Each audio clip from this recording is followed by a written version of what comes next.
두 번째 시간 들어갑니다. 네, 사무엘하 24장에 나오는 다윗의 기수와 하나님의 징벌, 예, 그 문제는 역대상 21장에도 나오죠. 내용은 같은데 역대상 21장에서는 다윗이 그렇게 화급하게 이스라엘의 군사수를 빨리 조사를 해서 보고를 하라고 했던 원인이 기록이 됐어요. 역대상 21장 1절에 사탄이 일어나 이스라엘을 대적하고 다윗을 충동하여 이스라엘을 기수하게 하니라 그랬어요. 그러니까 다윗을 충동했다라는 말은 다윗 사람이라는 것이 늘 정신을 차리고 있다가도 자신도 모르게 깜빡하는 사이에 어마어마한 피해를 입을 수도 있고 이 잘못을 저질 수가 있는 거예요. 그게 이제 시험인 거거든. 그런데 다윗을 이렇게 시험을 하신 것이 하나님이 물론 사탄을 다윗에게 의도적으로 보낸 거예요, 지금. 그래서 사탄이 일어나 이스라엘을 대적하고 다윗을 충동질을 해가지고 이스라엘을 기수하게 했기 때문에 다윗이 아까 사무엘하 24장에서 내가 미련한 짓을 했습니다. 하나님 앞에 회개한 것은 이제 내가 사탄에게 속았었구나라고 깨달았다는 말이에요. 그러니까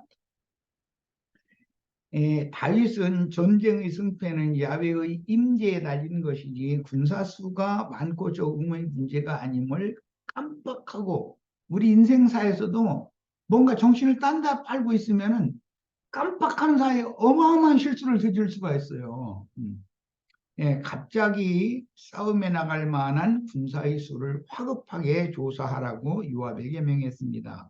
이 일이 원인이 되어 백성들이 왕을 의심하는 불신풍조가 역병처럼 휩쓸고 지나가 가지고 출애굽기 30장 11절로 12절 율법이 계수할 때 온역이 없게 하려 함이라 질병이 없게 하려 함이라 그랬는데 이 질병이 임했단 말이에요. 이 질병이라는 건 뭐냐면 하나님의 징벌이고 그 징벌이라는 건 뭐냐면 왕을 지금까지 신뢰하고 왕을 잘 따르던 백성들이 브엘세바에서 단까지 많은 백성들이 7만이 죽었다 그랬는데 많은 백성들이 흔들려 버린 거예요.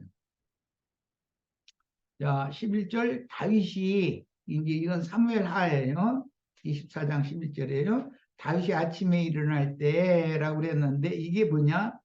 내가 사탄에게 속았구나라는 것을 깨달았다 이게 어젯밤에 잠깐 속은 거예요. 그게 사람이 내가 눈을 감고 싶어서가 아니라 마음 눈을 마귀 와서 사탄이 와서 싹 가리고서 나를 속이고 나를 구름통에 얼마든지 비를 이룰 수가 있는 것이죠.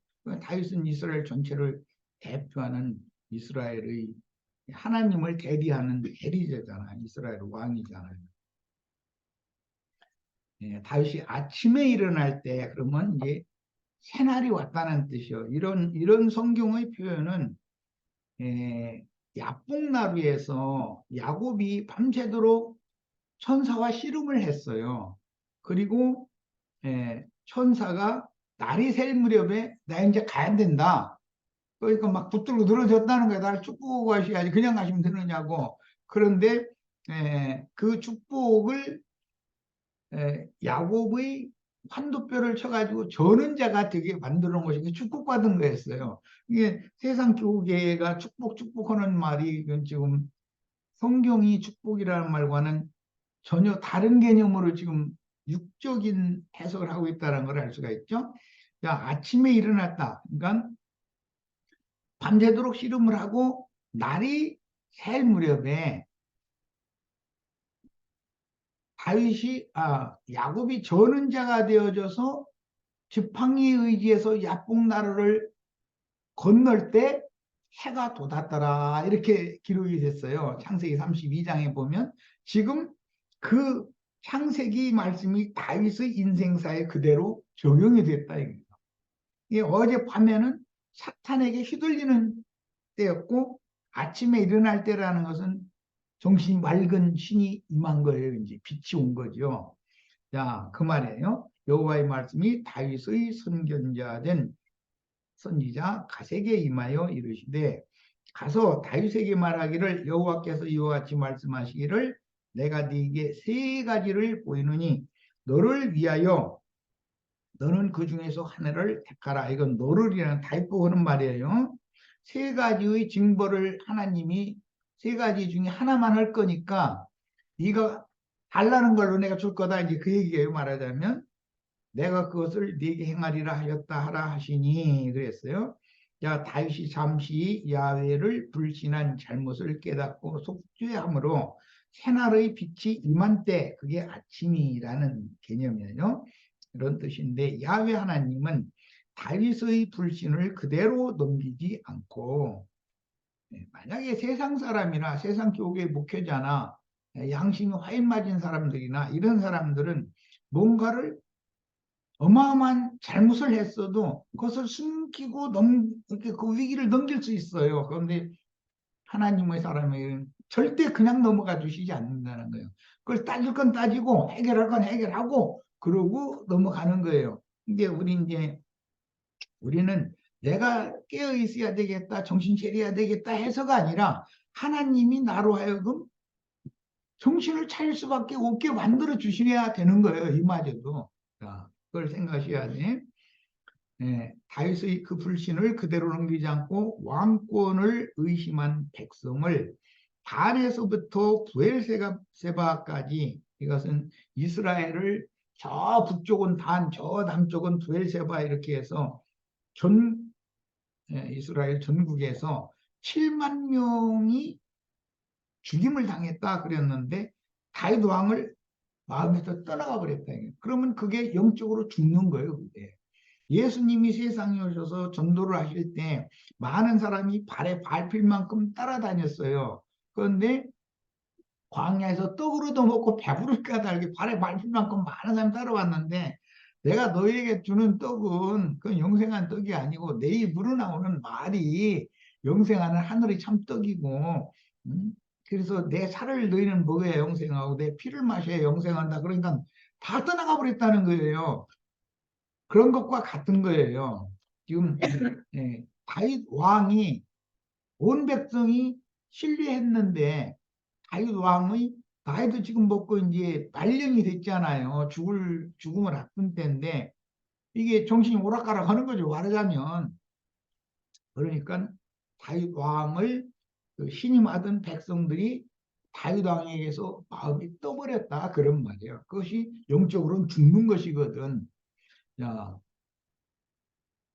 죽은 자 7만은 예수를 쫓던 떡 먹고 배불렀던 자들이 다 떠난 것에 대한 예표가 되는 것이다. 이제 15절까지 쭉 읽어 나갈 거예요. 읽어보면 그 의미를 이해할 수 있어요. 가시 다윗에게 이르러 아뢰어 이르되 왕의 땅에 7년 기근이 있을 것이니까, 이것은 바로가 왕으로 할 때 요셉이 총리가 되기 전에 감옥살이 할 때 7년 기근이 애굽에 임했었죠. 네. 그것은 기근이라는 것은 하나님의 말씀을 듣지 못하는 기갈을 만나는 상태를 말하는 것이기 때문에 흔히 7년 대환란, 7년 대환란 그랬었지만 그때는 말씀을 맡은 하나님의 종들이 다 순교당하고 데려감을 받고 빛은 떠나고 이제는 어둠이 온 세상을 지배한다. 그런 것을 상징하는 거예요.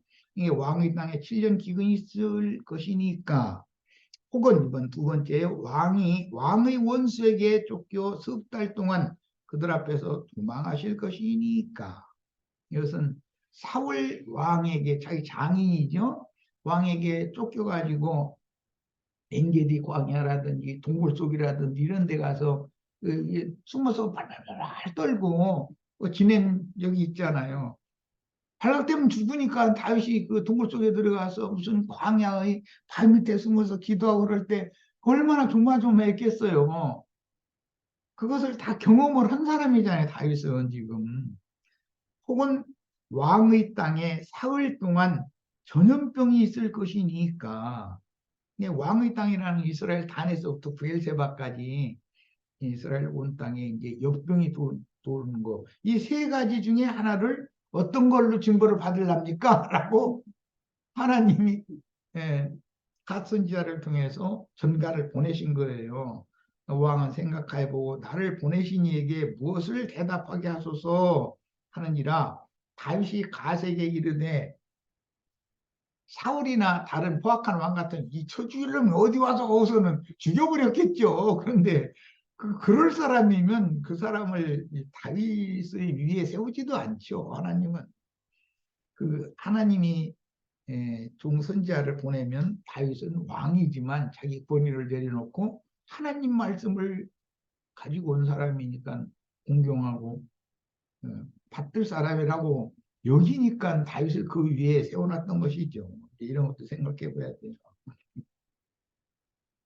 다윗이 가세게 이르되 내가 고통 중에 있도다. 청하건대 여호와께서는 긍휼이 크시니 자기가 이런 세 가지 고난을 다 겪어봤는데 자기가 지금 오늘 이렇게 살아서 왕위에 있게 앉아있고 오늘까지 왕 노릇을 무난히 이렇게 잘 해나오고 주변 국들을 전부 굴복시켜서 조공을 받고 할 수 있게 한 것은 주님의 긍휼하심이 다윗과 함께 하셨기 때문이라는 걸 이제 맑은 정신 들어온 거예요. 지금 다윗은 긍휼이 크시니 우리가 여기 이제 우리가라고 했어요. 여호와의 손에 빠지고 내가 이번에는 내가라고 그랬어요. 예. 20세 이상 성전세를 의무세로 내는 사람들은 모든 백성을 대표하는 사람들이에요. 그런 게 그 우리와 내라는 건 이스라엘 온 백성과 다윗은 하나인 것이죠. 지금 다윗의 개념은 이렇단 말이야. 내가 사람의 우리가 여호와의 손에 빠지고 내가 사람의 손에 빠지지 아니하기를 원하노라. 이 굉장히 중요한 말이에요. 이마만큼 다윗은 책임감이 있는 사람이었었어요. 자기 한 사람 잘못 때문에 이스라엘 온 백성이 지금 이런 징벌을 당해야 된다는 거잖아요. 그건 왕이니까 책임자죠. 이에 여호와께서 그 아침부터라는 것은 11절에 다윗이 아침에 일어날 때 맑은 정신이 돌아온 그때를 말하는 거죠.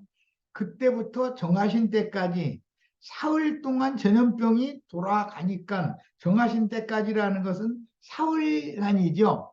그런데 이 사흘이라는 것도 광야길을 걸을 때 구름 기둥이 사흘길씩을 인도를 해요. 이렇게 사흘길씩을. 평탄한 길은 조금 멀리 갔을 것이고 산악이나 뭐 굴곡진 길을 갈 때는 조금 예, 거리가 좀 짧았지만은 어쨌든 시간적으로는 사흘길을 간 거예요. 이렇게 해서 인도를 했어요. 사흘길이라는 것은 예수님이 죽고 장사되고 부활 승천하는 그 사흘을 상징하는 거예요. 전염병을 이스라엘에게 내리시니 이것이 출애굽기 30장 아까 우리 읽었을 때 계수할 때 그들 중에 질병이 없게 하려 함이라 그랬었는데 다윗이 지금 계수를 잘못하니까 질병이 온 거잖아요. 역병이 전염병이 이렇게 해서 역사상에 이게 이루어졌어요. 아, 이 말은 이제 우리 이제 은상이 형제 애선이 자매가 부부가 주님 앞에서 충성된 종으로 오늘부터는 정말 기도도 많이 하고 완전히 새 사람이 돼야 돼. 이렇게 해서 충성을 다 할 때 혹시라도 다윗처럼 이런 일이 있어서는 안 된다. 이건 이제 경계니까 경고니까 전도를 해서 사람 숫자 머리를 잡고 세려고 하지 말아라. 저 예배당에 몇만 명 모이는데 나도 이렇게 해서 이렇게 분명히 이제 많이 올 거라고 나는 생각은 하고 있어요. 그런 이제 그런 계시를 받은 게 있어서 그러나 지나치게 욕심을 사람이라는 사람이 뭔가 더해지면 자꾸 더 하게 마련인 것이거든. 그렇게 되면 자기 분수를 알고 한계를 알아야 되는 거고 주님께서는 필요대로 또 다른 누구를 쓰셔서 또 그렇게 또 어떤 무리를 어디다 일으킬 거고 이렇게 하실 것을 믿어야 돼요. 그래야지 자꾸 사람 숫자를 자꾸 세는 버릇을 가지면 안 된다. 그렇게 하면 실패가 온다. 사람 숫자에 관심을 갖다 보니까 오늘날 기독교기가 이렇게 타락한 거예요. 그냥 옆에 예배당 손님 그 예배당으로 이렇게 뺏어가는 생각만 하고 있어요. 지금은 하도 전도가 안 되니까 저희끼리 싸우고 있는 거예요. 예, 이렇게 하면은 이게 예, 그 사람에게서 하나님이 능력을 걷어버리시는 거는 그 목회자에게서. 그러면은 예, 그에게 사람들이 몰려들지를 않는 것이거든. 이런 것을 잘 생각해 봐요. 자꾸 떠나지 오히려. 실망이 죽었다 그랬는데 다윗왕에서 떠나버리는 거예요. 많은 사람이 모여도 이 7만이라는 사람은 어차피 천국의 알곡이 될 사람들이 아닌 사람들인 거예요. 그러니까 다 내 사람 만들면은 구원받았다고 생각하고 막 부추겨주고 이런 버릇을 하면 안 되는 거예요, 절대로. 주님의 긍휼하심과 주님의 은혜가 있어야 그 사람이 충성스럽게 자신의 전 생애를 부어드리고 주님 앞에 가서 주님이 약속하신 상을 그때서 이 생을 떠나서 신령한 영의 몸을 입고 새 세계가 완성됐을 때서 천년 동안이나 또는 세세토록 왕노릇을 하게 해주고 영원 세계에서 거룩한 성 밖에는 만국이 있다고 그랬어요. 그 만국의 왕들이단 말이에요, 사람들이. 이렇게 거기 가서 상을 받는 것이지 이 생에서 상을 미리 받으려 삭을 미리 받으려고 그런 사람들이 머릿수를 자주 세거든 자꾸. 예, 전도를 열심히 하는 것은 중요하지만 머리 숫자를 세는 것은 하나님 보실 때는 원치 않는다는 거. 내가 너와 함께 하느냐가 중요한 거예요. 음. 오늘 이후로 우리 은상이 부부에게 주님이 영으로 강력하게 함께 하셔서 충성스러운 종으로 주님이 길들이시고 쓰시기를 내가 그렇게 기도한 중이고 꼭 그렇게 될 거예요. 잘할 거예요. 자,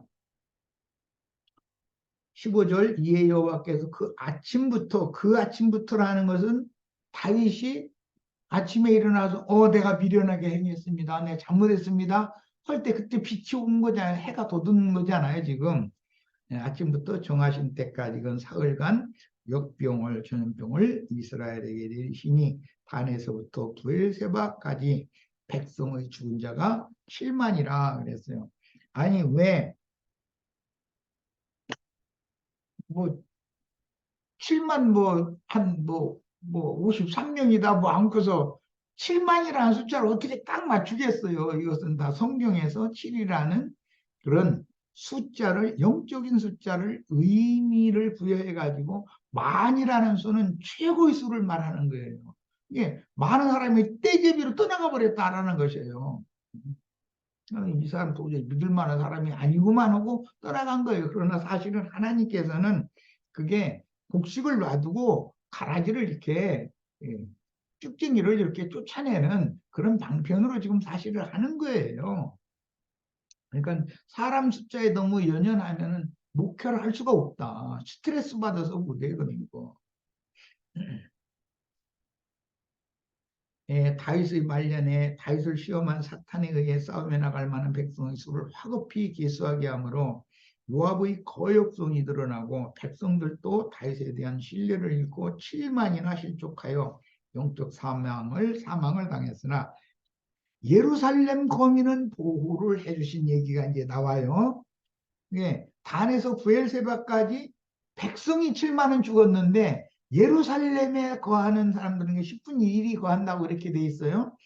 그 천열매라고 그러는데 그들은 천사가 예루살렘에도 이런 그 해를 역병을 보내려고 그러니까 하나님이 이제 됐다. 거기서 예루살렘을 향해서는 심판을 집행을 하지 못하게 한 말씀 지금부터 나와요. 16절 천사가 예루살렘을 향하여 그의 손을 들어 멸하려 하더니 여호와께서 이 재앙 내리심을 뉘우치사 다윗이 돌이키니까 하나님도 아, 내가 너무 심히 다뤘구나라고 또 한 거죠. 그럼 다윗은 혈투천명에 지금 깨달은 거예요. 지도자라는 건 이런 거예요. 자기가 백성을 책임지고 백성들이 어떤 잘못이 있고 어떤 징벌을 받으면 자기 책임이단 말이에요. 자, 백성을 멸하는 천사에게 이르시되 족하다.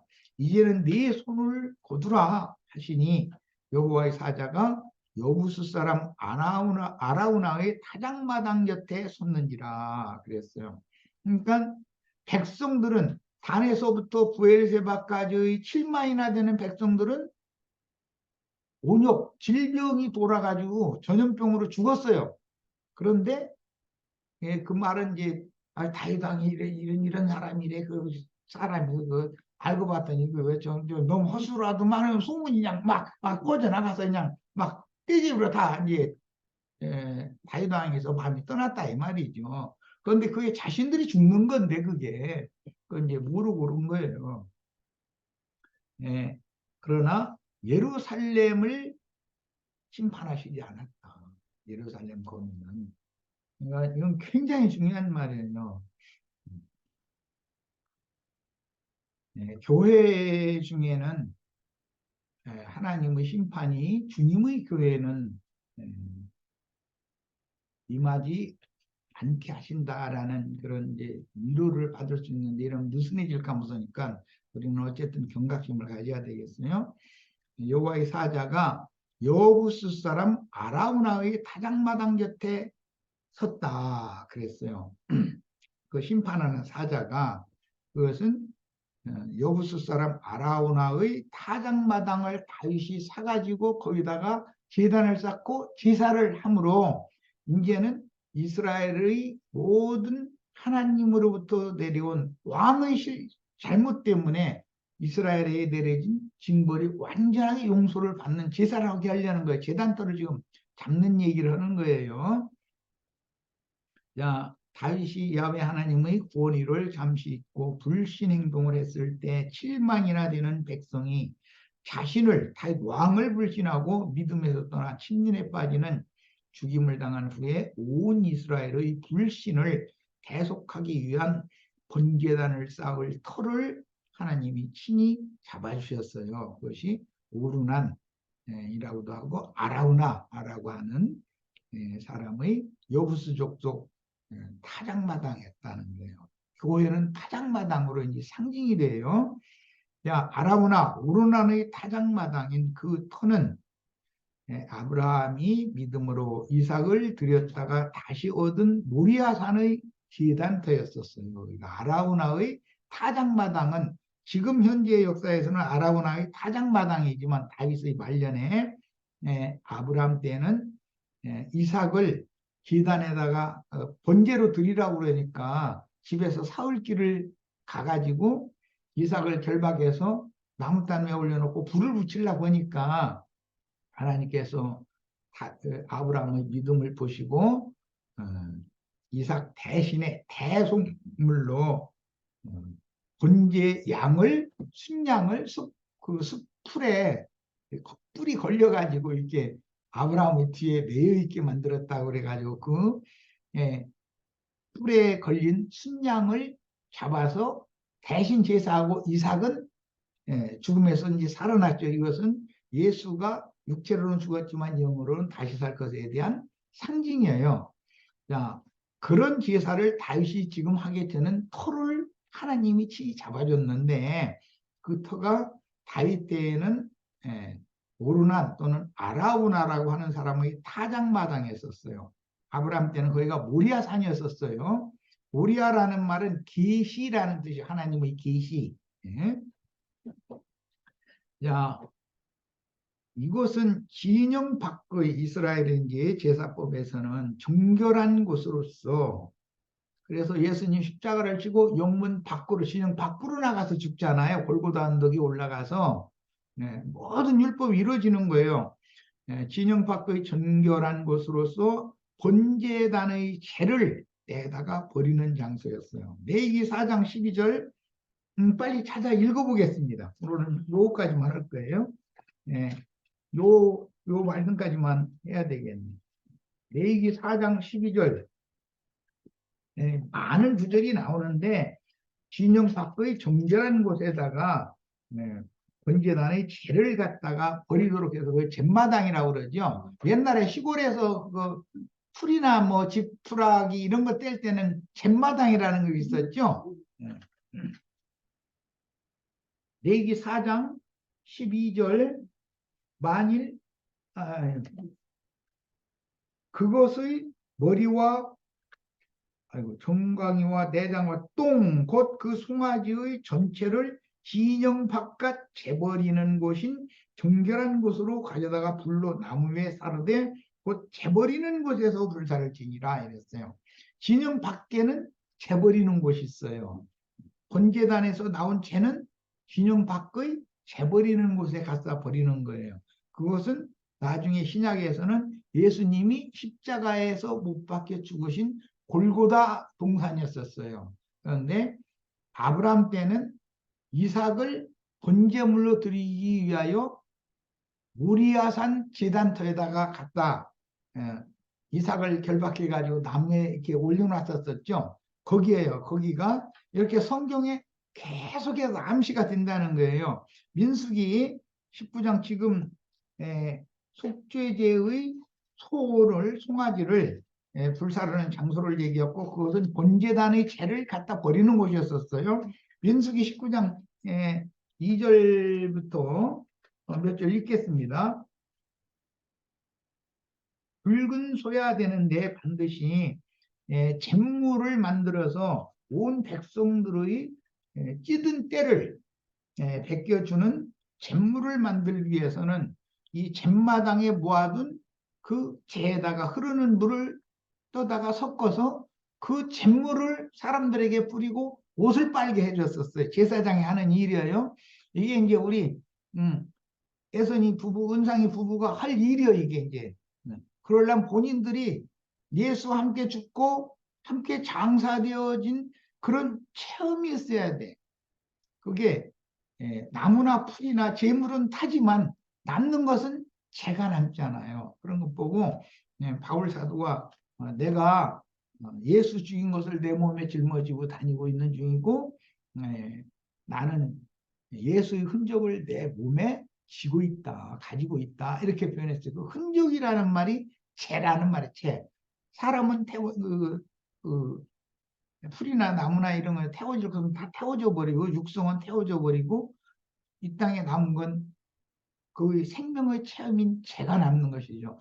그것을 생명수의 물 흐르는 물을 뜨다가 그 재를 섞어서 뿌려줘야 찌든 때들이 벗겨진다는 거예요. 사람들이 영혼의 때가 얼마나 뭐 안 벗겨지면 재물로 빨아주라고 그랬겠어.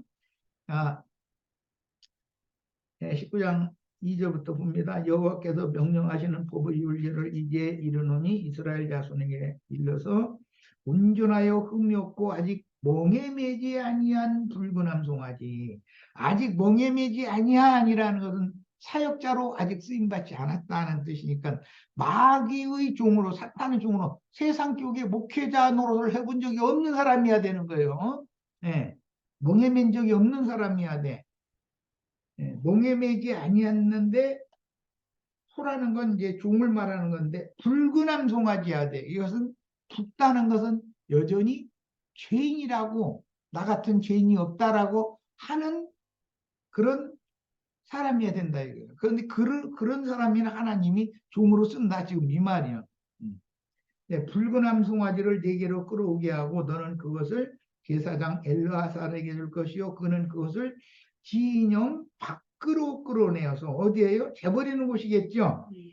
자기 목전에서 잡게 할 것이며 제사장 엘르아살은 손가락에 그 피를 찢고 그 피를 수막 앞을 향하여 7번 뿌리고 그 암소를 자기 목전에서 불사르게 하되 지금부터 권세를 이 생에서 받으려고 할 것이 아니라 이 생에서는 복음과 함께 고난을 받는 거예요. 불같은 시험을 계속해서 이제 지금부터 그러는 과정에서 속 사람이 온전케 되어지는 거예요. 상은 이 생 너머에서 영원한 세계에서 왕 같은 제사장으로서 이제 상을 받을 거예요. 자, 이 말을 잘 명심해야 돼요.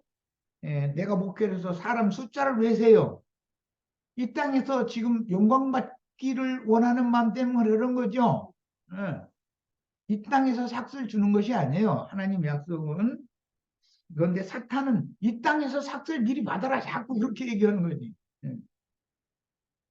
그 가죽과 고기와 피와 똥을 불사르게 하고 동시에 제사장은 백향목과 우슬초와 홍색지를 가져다 암송아지를 사르는 불 가운데 던질 것이며 이것은 예, 뭐 사역의 위임을 맡은 종에게는 불같은 시험이 끊임이 없단 말이에요. 그러니까 바울 사도가 나는 예수 주인 것을 내 몸에 지금 짊어지고 다니는 중이고 나는 예수와 함께 못 박혔고 죽었고 장사되었다. 그런데 그 말은 번제단에서 나는 드려진 제물로 다 태워진 자다. 그런 말이야. 그런데 남은 것이 뭐냐? 흔적을 내 몸에 내가 지니고 있다. 그래서 그리스도의 남은 고난을 내 육체에 채우시라는 내가 사명을 받았다. 이렇게 표현을 했어요. 내가 지금 인용하는 이런 성구를 마음에 잘 꼭 기록을 해 놓으시기를 바래요. 우리 이 말씀에 참여하는 모든 지체들 정신 차리고 말씀을 드려야 되겠고 말씀을 듣는 형제들 특히 마음에 아주 깊은 감동의 울림으로 받으셔야 되겠어요. 굉장히 중요한 시간이에요. 오늘 말씀 나눌 시간. 자, 이제 다시 자료로 들어갑니다. 이것은 진영 밖의 정결한 것으로서 번제단의 죄를 내다버리며 붉은 암소를 불태우는 것이며 인자 예수를 십자가에 못 박아 죽인 골고다. 골고다라는 말은 해골이라는 뜻이에요. 그곳에 요셉의 해골이 묻혔죠. 이것은 이제 민수기 저 끝 신명기 끝에 가면 나오는 말인데 출애굽을 할 때 모세가 요셉의 해골을 메고 나왔잖아요. 그래가지고 가나안 땅 요셉 지파에게 주신 기업의 산에다가 요셉의 해골을 장사했어요. 그것이 예수가 못 박힐 장소단 말이에요. 부활하신 바위 무덤 자리가 그 동산에 있었다. 자, 요한복음 19장 17절로 18절 찾아 읽습니다. 하나님의 말씀이 너무나 일관되게 창세기부터 이렇게 계속 계시록까지 흘러가는 거예요. 그러면 이런 말씀을 읽을 때 우리는 계시를 받아야 되는 거죠. 그래야 하나님의 종으로 사역을 할 수가 있는 거지 않겠어요? 자, 17절, 19장 17절, 18절 읽습니다. 그들이 예수를 맡음에 예수께서 자기의 십자가를 지시고 해골, 히브리 말로 골고다. 골고다 동산에서 골고다 언덕에서 십자가에 못 박혀 죽었다 이러잖아요. 골고다라는 말은 해골이라는 뜻이에요. 히브리 말로는. 자, 곳에 나가시니 그들이 거기서 예수를 십자가에 못 박을 때 다른 두 사람도 그와 함께 좌우편에 못 박으니 예수는 가운데 있더라. 그랬어요. 자, 이번에는 19장의 41절, 42절 보겠습니다. 이제 그곳에 못 박혔는데 장사는 어디다 하는가를 이제 보는 거예요. 41절, 42절. 예수께서 십자가에 못 박히신 곳에, 거기가 어디죠? 골고다죠, 해골. 거기는 어디였어요? 구약 성경에는 재버리는 곳이에요. 붉은 소를 끌어다가 거기에서 다 불살라가지고 흐르는 물을 떠다가 그 재를 섞어서 백성들이 찌든 때를 벗겨주는, 씻어주는 그 붉은 소가 죽는 곳이에요, 거기. 번제단이 재가 버려지는 곳이에요, 거기. 그것이 창세기에서는 아브라함이 이삭을 번제물로 드렸던 곳이에요. 거기서 여호와 이레 여호와 하나님께서 야훼 하나님께서 이삭 대신에 숯불에 걸린 순양을 준비를 해 주셨기 때문에 순양으로 번제를 드렸어요. 그리고 이삭과 함께 다시 돌아왔어요, 집으로.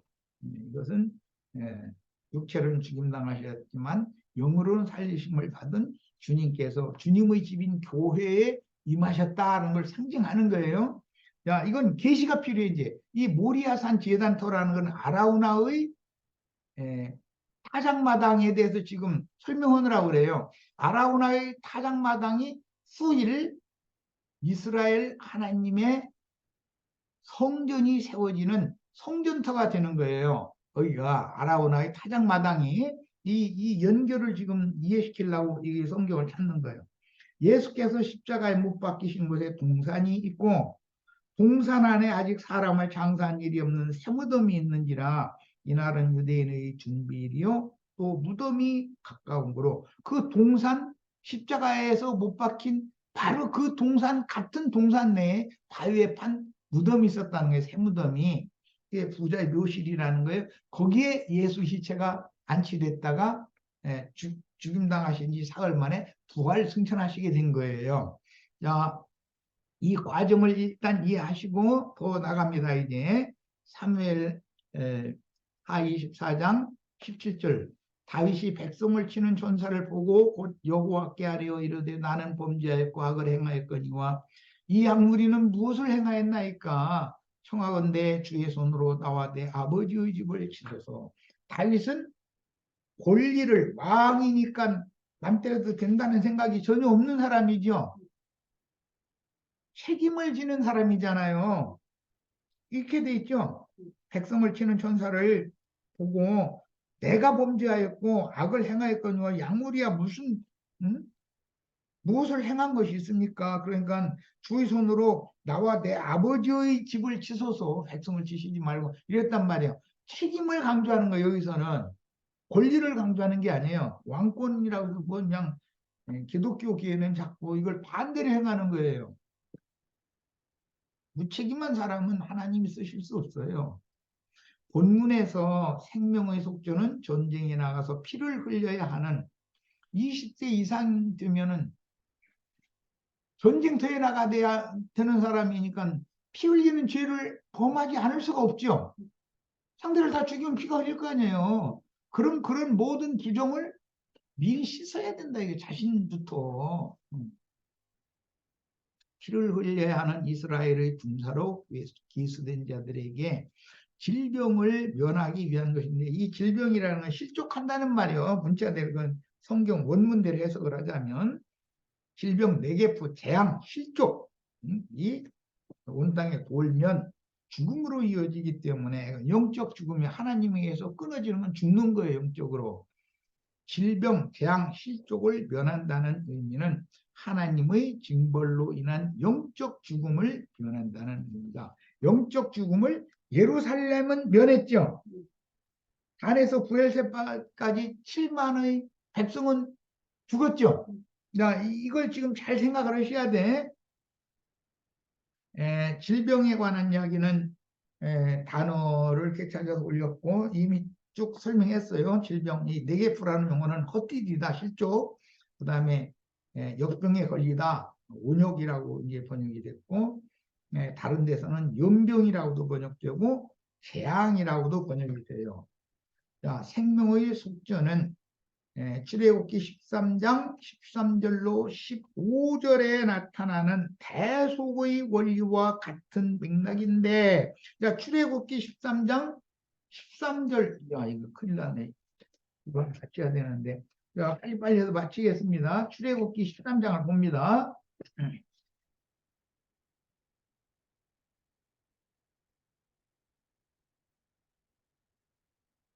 6월절이 12장이고 6월절 먹고 나오는 게 13장이잖아요. 예. 근데 자꾸 성경 읽으면 이렇게 어떤 장 하면은 그 내용이 뭐다라는 걸 우리 은상여고에서 이게 이제 머릿속에 잘 입력이 돼야 돼. 그 세상 그 군청 업무만 입력돼 있지 말고 이 성경이 입력이 돼 있어야 돼. 자, 13장 13절부터 봅니다. 나귀의 첫 새끼는 다 어린 양으로 대속할 것이요. 그랬는데 그 전에부터 봐야 되겠다. 여호와께서 너와 네 조상에게 맹세하신 대로 너를 가나안 사람의 땅에 인도하시고 그 땅을 네게 주시거든 너는 태에서 난 처음 난 모든 것과 네게 있는 가축의 태에서 난 처음 난 것을 다 구별하여 여호와께 돌려라. 수컷은 여호와의 것이니라. 그랬어요. 예, 여기 이제 수컷이라는 말은 씨를 뿌리는 것을 상징하기 때문에 남자로 이제 상징이 돼요. 그런데 이것은 말씀을 가진 사람이에요. 말씀을 받은 사람이란 말이에요. 상징이요. 그건 사역자예요. 상징이요. 그런데 수컷은 여호와의 것이니라. 나귀의 첫 새끼는 지금 전부 첫 새끼를 여호와의 것으로 돌리라고 그랬는데 나귀의 첫 새끼만큼은 나귀는 부정하기 때문에 하나님께 그대로 돌리면 안 된다 이거예요. 나귀 첫 새끼는 어떻게 하느냐? 나귀의 첫 새끼는 다 어린 양으로 대속할 것이요. 그랬어요. 예수님이 인자로 오셔서 예루살렘에 입성을 하실 때 매에 있는 낙이 풀어다가 낙이 타고 입성하셨죠? 나귀는 겸손한 왕이지만 겸손한 사람이나 타고 다니는 것이고 말은 애굽의 바로는 말 타고 다니지 나귀 타는 법이 없잖아요. 그러니까 에, 나는 부정한 사람이고 나는 아무것도 아니다라고 여기는 그런 사람들이나 하나님을 태우고 예루살렘에 입성할 수 있다. 지금 그 말이에요. 이제 우리 영상이 형제는 나귀의 신분이 돼야 돼. 그런데 나귀의 첫 새끼는 그대로는 하나님께 드리면 안 되고 어린 양으로 대속을 해야 된다는 거예요. 어린 양으로 바꿔쳐라 이 말이에요. 그러니까 회개하고 돌이키면 어린 양이 되는 거예요. 그렇게 하지 아니하려면 그 목을 꺾을 것이며 네 아들 중 처음 난 모든 자는 대속할지니라 그랬어요. 그러니까 이 대속법의 근거에서 성전세 내는 사람들도 백성들을 대신해서 대속하는 원리로 내는 것이란 말이야. 이제 그런 원리를 지금 우리가 이 시간에 꼭 깨달으셔야 되겠고 20세 이상의 남자 개수에 포함되는 것은 하나님 나라 백성을 대표하는 대표자가 되는 것을 의미한다. 그러니까 이런 사람들은 이 땅에 남은 생애 전 기간 동안에 복음과 함께 고난을 받으면서 충성을 다 할 수밖에 없는 거예요. 의무를 다 해야 되는 거예요. 이제 그런 반세기를 내는 거예요. 이와 같은 영적 특권은 반드시 먼저 생명의 속전을 지불함으로 구속받고 거듭난 후에 청년 이상으로 자라야만 늘 수가 있다. 어린아이를 씨를 아무리 남자라도 어린아이는 씨가 없고 여물지 않았기 때문에 효력이 없는 거예요. 청년 이상이 돼야 되는 거예요. 이것은 예, 영적인 성장이 필요하다는 거예요. 거듭났어도 20세 이상의 남자로 계수드리면 누구를 막론하고 이스라엘을 대표하는 자로서 온 이스라엘의 대속을 위해서 반세계의 속전을 의무적으로 내야 했는데 모두가 같은 값의 속전을 치른다 하는 것은 그리스도께서 내 영혼의 속전을 지불했다는 사실을 믿음으로 피 흘린 죄를 씻는 것은 나는 다 살인죄를 가지고 누구를 이제 신약 말씀으로 비유를 적용을 하자면 뭐 먼데 사람 미워하는 것도 아니고 남편이 아내 미워하고 아내가 남편 미워하고 그건 살인한 거예요. 그게 피 흘린 죄가 있는 거예요. 그러니까 살인하는 다윗 왕이 살인했는데 다윗 왕보다 나는 낫지 이렇게 생각하면 안 되는 거죠. 그 다윗 왕이 살인한 것은 하나의 상징이고 영적으로는 미워하는 걸 말하는 거, 미워하는 거. 그런 것은 믿는 자는 누구나 하나님 앞에서 영의 구원을 받는 것은 평등하다는 뜻이므로 그러니까 죄에서 속죄받고 영이 거듭나는 구원의 시작은 누구나 같다. 말하자면 사망에서 생명으로 옮겨지는 단번의 첫 번째 구원의 과정은 다 똑같다 이거예요. 부자 가난한 사람 이런 거 가리지 않는다 그 말이야. 야, 그래서 처음에 회개하고 예수 그리스도를 참 하나님이요 구원자로 믿어서 얻는 초보의 구원은 동일하다. 그러나 이제 구원을 이루는 과정에 가서는 다르죠. 예, 즉 누구든지 복음을 듣고 영의 빛을 받아 지난 죄들을 회개하고 예수를 자신의 유일한 참 하나님이요 유일한 구원자로 마음에 믿어 영접하면 구원을 얻어서 사망에서 생명으로 옮겨지는 것이니 처음에 믿을 때 얻는 구속과 거듭남의 구원은 모든 믿는 이들에게 동일하다라는 뜻이에요.